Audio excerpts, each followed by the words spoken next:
নমস্কার ম্যাডাম, আপনার একটা পুরানো কিছু একটা সমস্যা ছিল আমরা শুনতে পেলাম।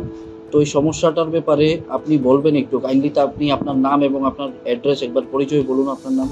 আমার নাম হেলারানী দাস, বাসা বৈতাকান বস্তি। আমার প্রায় 17 বছর ধরিয়া পাইছে একটা সমস্যা আমি ভুগছিলাম। এখানে এই কোম্পানি থেকে আমি এই মেডিসিনটা ব্যবহার করার পরে 1 মাস ব্যবহার করার পরে আমার পাইলসের সমস্যাটা সম্পূর্ণরূপে শেষ হয়েছে। আপনি কি প্রোডাক্ট ইউজ করছেন? আমি এই দুইটা প্রোডাক্ট আচ্ছা, এখানে একটা হচ্ছে ফাইব্রো কেয়ার এন্ড আরেকটা হচ্ছে পাইল কেয়ার। এই দুইটা প্রোডাক্ট 1 মাস ইউজ করার পর আপনি পুরোপুরি সম্পূর্ণ সুস্থ হয়েছেন। সম্পূর্ণভাবে আমি সুস্থ আছি। আচ্ছা, তাহলে আপনি আমাদের এই প্রোডাক্টটা ইউজ করে সম্পূর্ণভাবে খুশি তো? হ্যাঁ স্যার। ওকে, ধন্যবাদ ম্যাডাম।